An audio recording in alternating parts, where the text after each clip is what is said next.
Hello, my gentlemen, ladies and gentlemen, good evening, good day, everybody, good morning. I don't know the part of country or the world you're watching me from,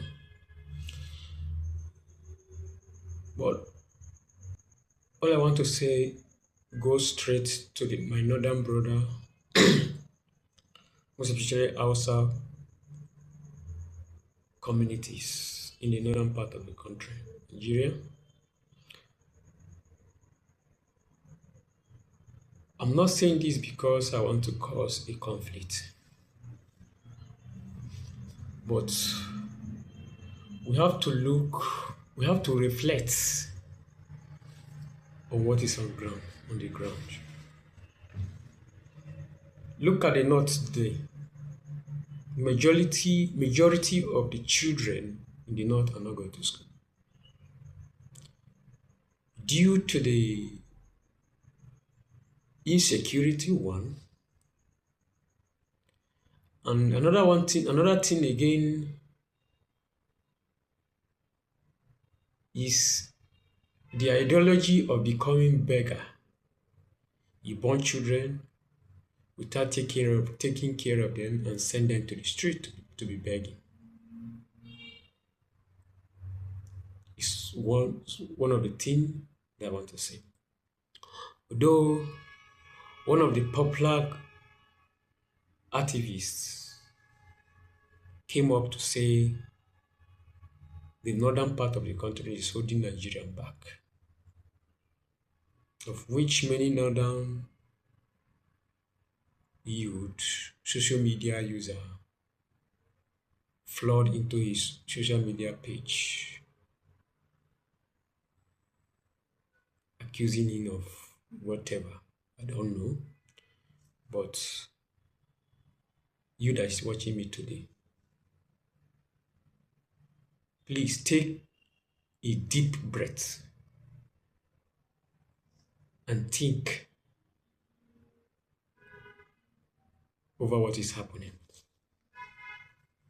Number one thing I want to say,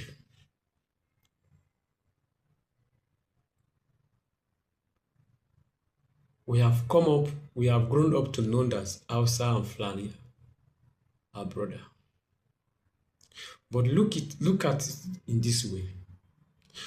If you are going to the streets to see those children begging, hardly you find out that you cannot see a single Fulani child among those beggars.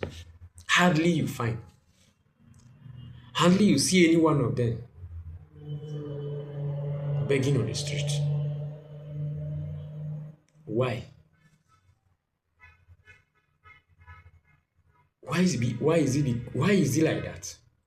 Hardly you find any Fulani child holding that plate and be begging on the street. Hardly. Why is it that only Hausas are the one doing shoemaker's work from street to street? Why is it that only Hausa are the one pushing waters from street to street?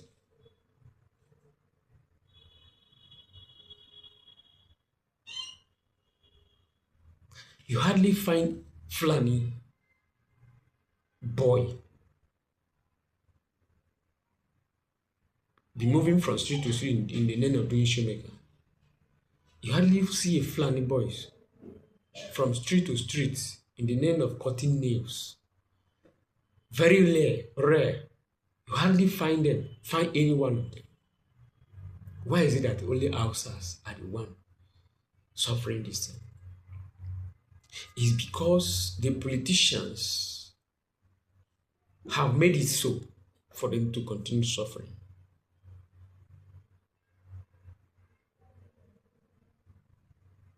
No empowerment, no encouragement for education.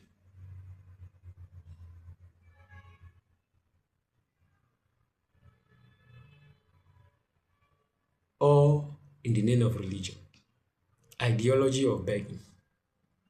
The only thing the government know how to do is to empower them in mass marriage, mass wedding. That is what they do. I could understand during the era of Buhari, one house of rape from Maiduguri wanting to how to do empower the youth in his constituency with this shoemaker equipment. Is that empowerment? Is that empowerment?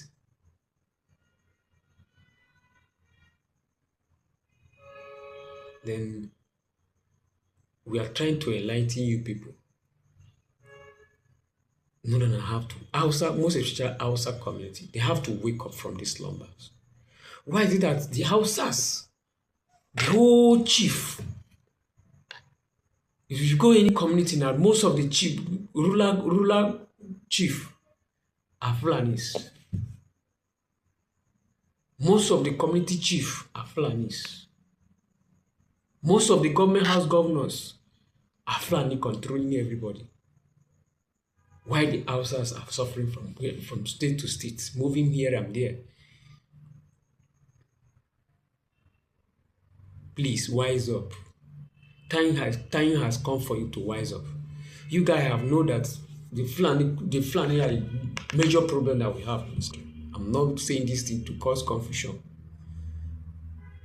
I'm not saying this thing to cause any problem, to hate your brother or whatever. But look around and check for yourself.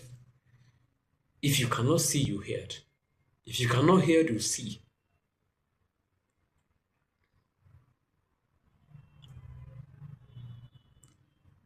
Please wake up, Hausa community.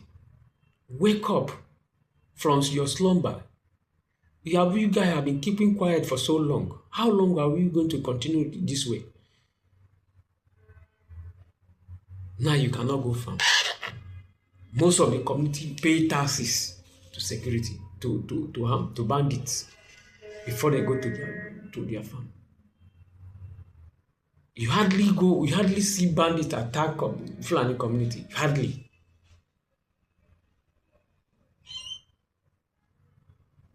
Why is it so? Why is it like that?